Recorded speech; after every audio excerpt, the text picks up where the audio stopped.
put some fudge on this ice cream. Well, hello there. Thank you for tuning into the OffBeat Business Show. This is Susan Hamilton, and we are your business for business resource, and we think a little bit differently here because we recognize that we represent the 80% of American small business. Friends, this is you. You're building your business while you are raising your kids, while you're taking care of your parents.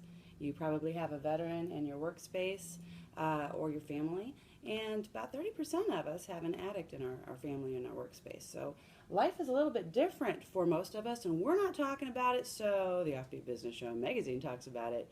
And this month we are honoring fathers, and we're talking about fathers in business. And this is a real treat for me to bring back John Carroll. Hi, John. Hi. So glad to have you here. Well, thanks for inviting me back. It's great to be here. Recently, I was able to go to John's Mastermind over in the Fort Worth area. Is that considered Fort Worth? It's Grand Prairie. It's considered Grand Prairie. Yeah.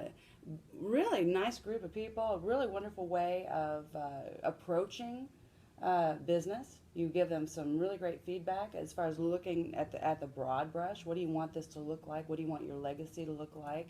And how do you think globally? I love that whole approach that you have because we really do think too small, John. Absolutely. I agree. And legacy is so important, particularly in our topic for today. Being a father, being a business owner, being in the corporate world for over 30 years, one of the things from the time you walk out the doors in college that you're thinking about is how can I make a difference? What's my legacy going to be? What do I want my legacy to be? So when you think about that in your life and in your scope, now you are a business coach. You weren't always a business coach. You made sure you got a lot of experience behind you that fuels your ability to be very impactful as a business coach. But who do you see that you influence today? Primarily business owners that are either in what I would characterize in the first 1 to 3 years, the painful years from startup to getting to the point where they're starting to grow the business and getting to break even, as well as those that have moved well beyond that are looking at what's next. How do we grow the business at the next level, and the next level, which involves a lot of times globalization that you touched on, but it also looks at people, assets, how do we invest, where do we invest, what should a reasonable rate of return be versus how we've operated up to this point. We don't know that, do we? Because the financials do change as you start to pour more money, more resource into the business. You start making capital acquisitions and purchases. The whole dynamics start to change. And a lot of times, unfortunately, the philosophy changes and we tend to move away from the things that made us successful and got us to where we are in the first place. It's so important to stay true to it, and it is increasingly more difficult too, because as you say, we're growing and changing and evolving in our business, and our focus changes, and we've got to keep we've got to stay current with what the market really needs, and in the process of that, we're training people and a lot of times we're training our family. Right? Yeah, and exactly. That's a totally different dynamic. Totally a lot different. of people don't talk about that, but when you're managing and heading up sales and you're dealing with the family dynamic, it's a little bit different when you're taking it from your aunt or your uncle or your brother. No question. So when you're looking at the big picture that you're teaching us to, do you feel pressure? Do you feel pressure as a man, as a father, to your kids are grown, I imagine you've got grandchildren by now. I certainly do. How many grandkids do you have? I have 3. Oh, wow. So do you feel any pressure in that in your life when you look at that family line and that family legacy to really provide that for them? I think everybody feels some sort of pressure. I know just my mother lived with us for 5 years in the latter stages of her life, and I know the challenges as you reach that senior season of life that you always have is there are 3 things that are top of mind, I think, for most seniors, and that is, number one, you want to leave a legacy for your family. And that's both a financial legacy as well as providing them with the right structure, the right foundation so they can continue on beyond you. The other things you want to be able to do is you don't want to be a burden on your family.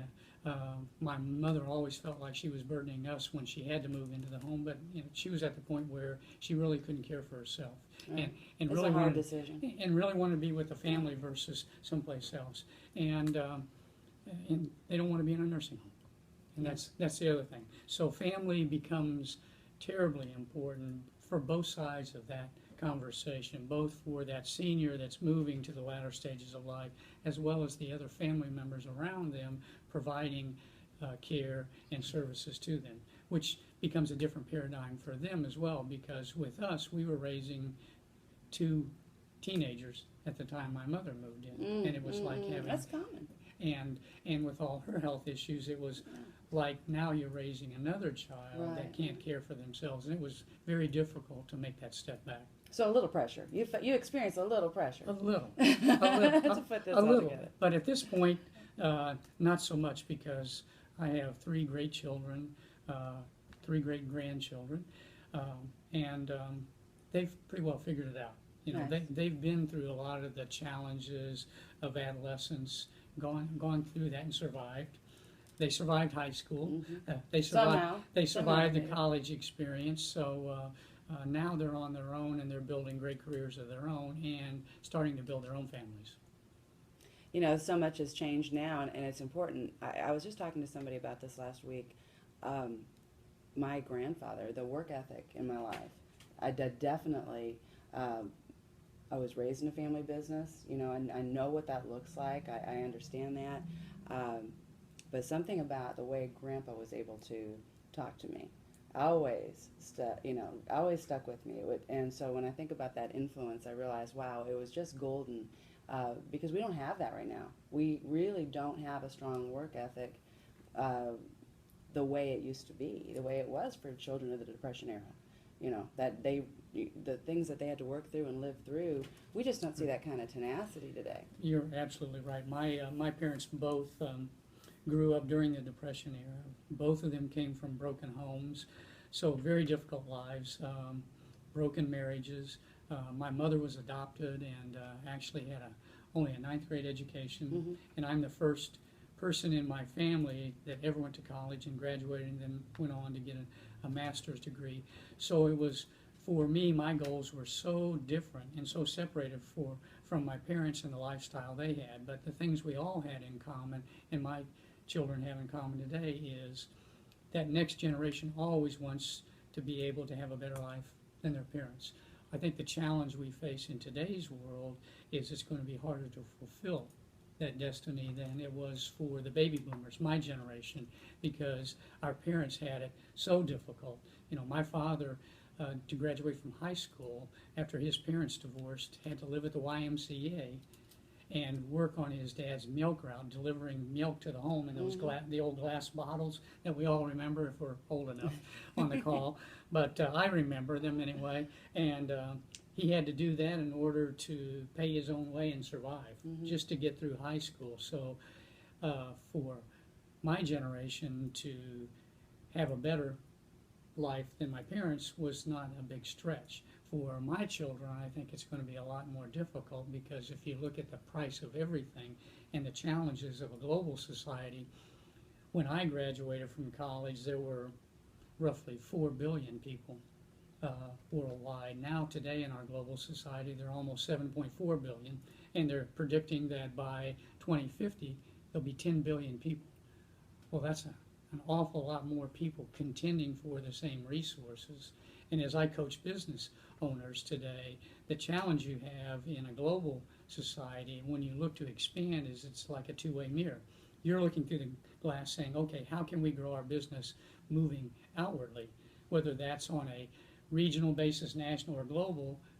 In doing that, you have 10,000 pair of eyeballs looking back through that glass at you saying, okay, how can we enter this market space? So the competition is a lot more fierce, and a lot of times contention for wallet share takes on a totally different definition, because you're not just contending with the competition, you're contending with everybody else out there that's trying to push through that two-way mirror to get to that pocketbook, that decision maker's budget. Yeah, and it's not just about who can do it faster. However, that does play into it. Absolutely.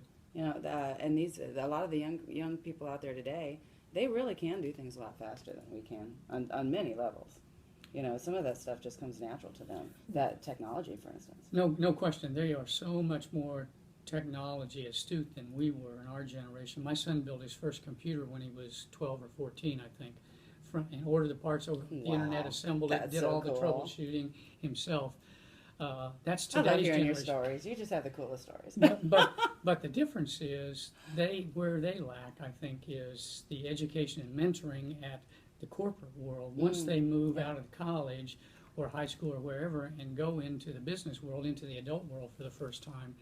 Today's world, we talk about the millennials as being the self-directed generation. I think that's a cop-out, in my opinion. The business people, what that says is we're not going to invest in you like we did in older generations like mine. You know, I was blessed to spend 9 months in AT&T's National Sales School, to attend AT&T's Executive Development Program, GTE's Executive Development Program, MIT's Executive Development Program. These are incredible qualifications for a coach. These kind of Yes. programs are not going to be available to our children or our grandchildren. And so basically we're telling them, you need to figure it out on your own. After all, you got the internet and it's got all the information. Well, it's got a lot of information, that's true, but it doesn't come with experience. And that's where I think the baby boomers of my generation, I'm challenging them, is to get involved. You know, I remember how 14 words from my first mentor changed my life. Can you share them? Those 14 words were, do you realize you don't look at people when you talk to them? That's, yes. I was almost 27 years old when he told me that on a Friday afternoon, and it made so much sense in it.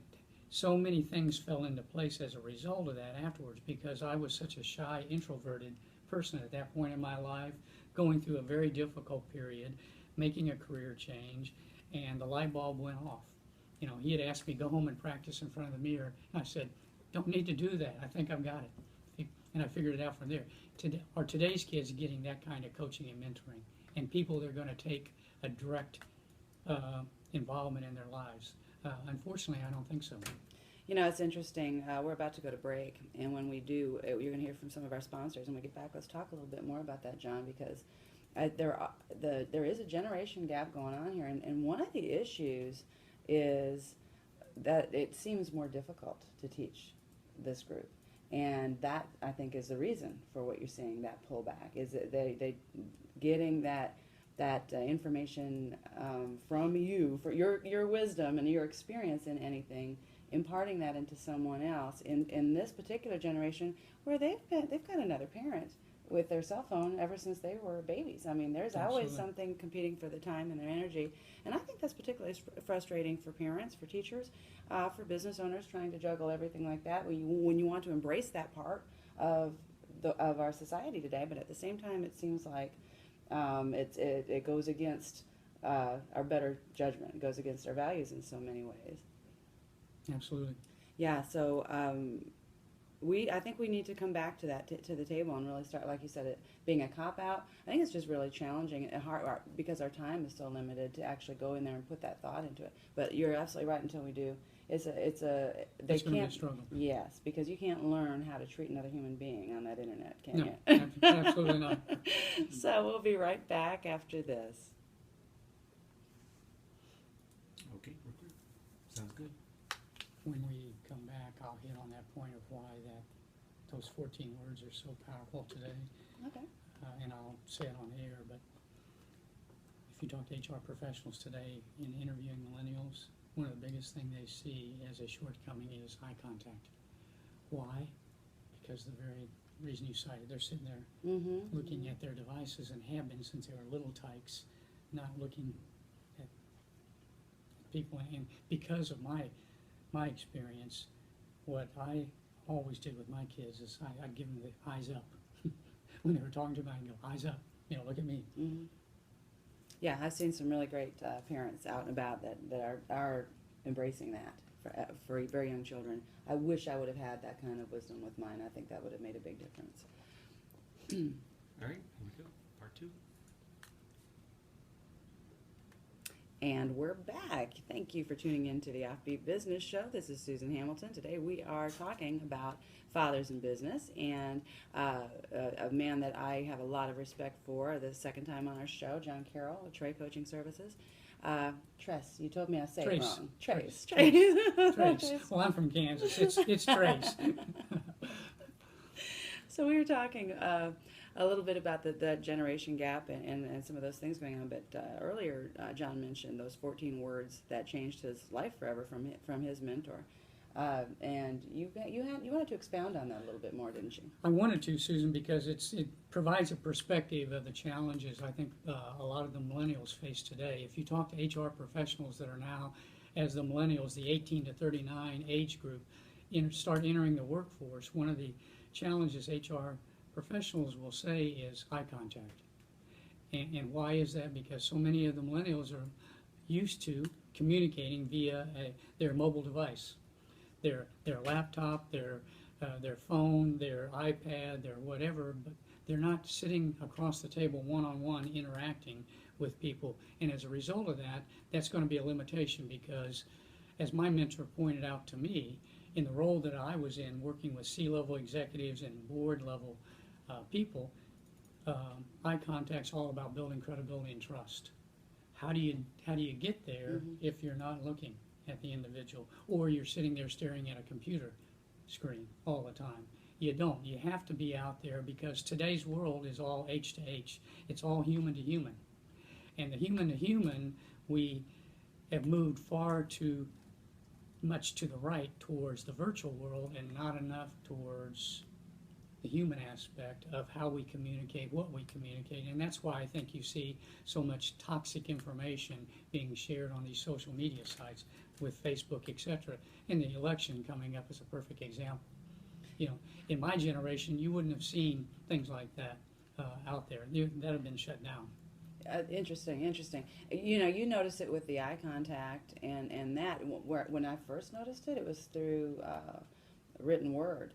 And when I first started recognizing that our young people really had a hard time coming up with sentences that had any structure, but I did realize that even at the high school level, they weren't being taught that anymore. No. They were taking that out. Yeah, where'd cursive go? Just their actual writing skills. And I've learned so much about cursive since I started having those conversations. That's not just writing skills, that's thinking skills. Absolutely. And mechanical skills, and those things that are so important. Well, and I think you have to distinguish in the social world we live in today with the communication I grew up with, also between the distinction between thought leadership and information. You know, there is so much information and knowledge. Yes. Just look at what the Washington Post, I saw some statistics the other day, what they share in a week. It's 49 years of content just from one source in a week. 49 or 47 years.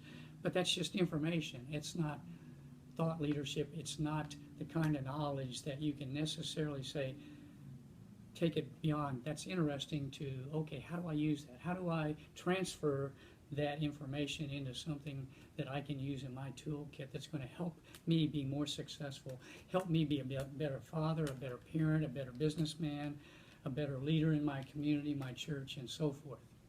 Today it's just information posted for information's sake. And a lot of that is great information, and a lot of it is misinformation. You know, yeah, a lot of it's just fluff. It just takes up space, and it adds to this crazy lifestyle that we have, where we have trouble with focus and clarity when you're bombarded with useless garbage. Yeah, when you're posting where you're going for lunch, I really don't care. Yeah.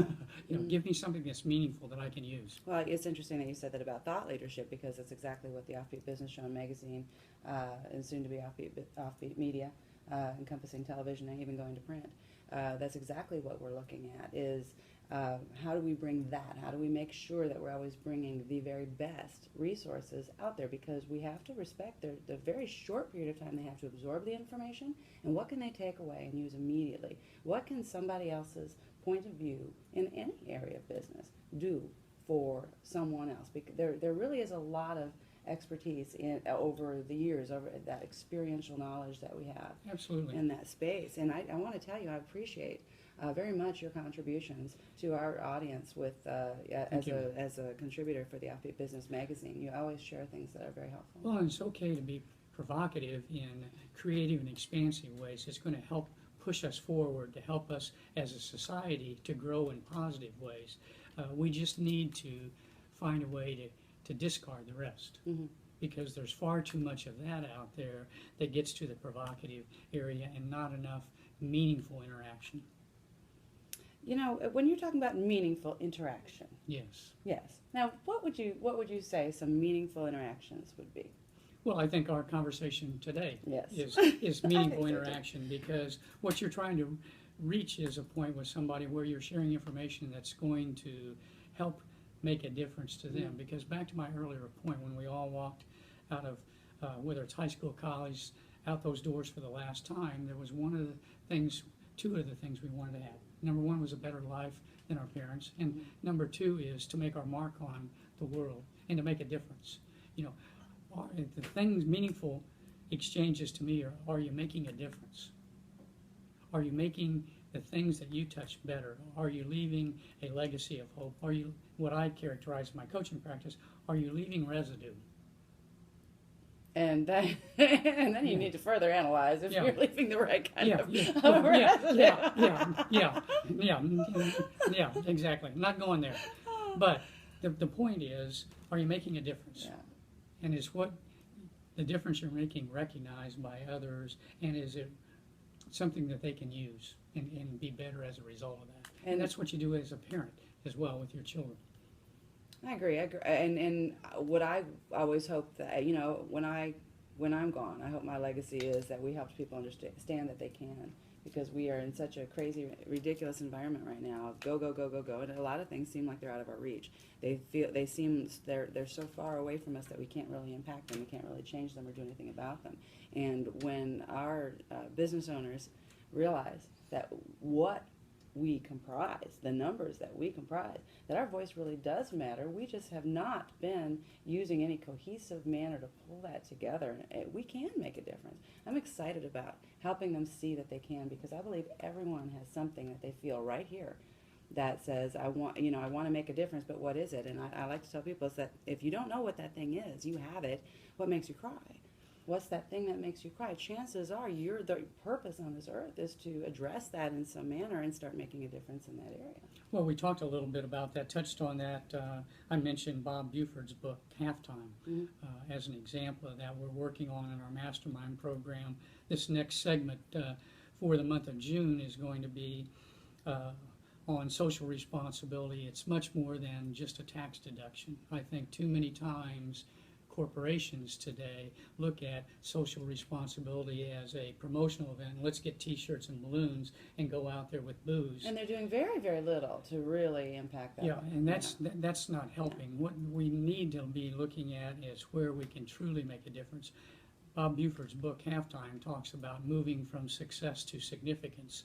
And I think we all reach, I know I'm reaching that magic number in life to where significance to me is more important than success, because I've enjoyed a lot of success in my career, and I know that with success comes responsibility, and there's an upside and there's a downside to that. Where significance, my view of significance and making a difference is there's no downside. It's all about contribution to society, to community, to family, to whatever that platform is, to where you can make things better because of what you bring to the party. And that's a perfect example where individually we can make a difference. Yes, sir. Yes, sir. And how much more when you're a business owner and you've got a whole team that you can influence in this way and pull them in, especially if it is a family business. That's where you really can make a huge difference, because you're now impacting generational change. And with adult children, Lord knows I've squirted enough thought leadership on them over the years. They're ready for me to kind of redirect my energy to someplace else anyway. Well, that's really, really good. I want to ask you personally. Tell me one thing that we don't see, one thing we don't think about when we see you operating every single day. What would you like us to know? Being a man in business, father in business, and coming from that perspective. I think the one thing to know about me, just given my background, is it wasn't easy. You know, getting to any level of success in life comes with hardships, comes with, you know, like Zig Ziglar used to say, give up goals and go up goals. You have to give up some things, so there are trade-offs to where you want to go. I mentioned a little bit about my background. I grew up in an 850 square foot home with my parents, my grandmother, and my great aunt.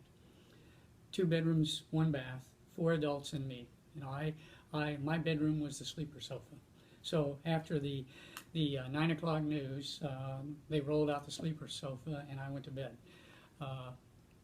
Mentioned that I was the only person in my family to ever go to college, and now I have a master's degree and take education very, very seriously. But none of that came easy. When I told my dad I wanted to go to college, he said, "That's great. How do you plan to pay for it?" Because they were living paycheck to paycheck. They had a very difficult life.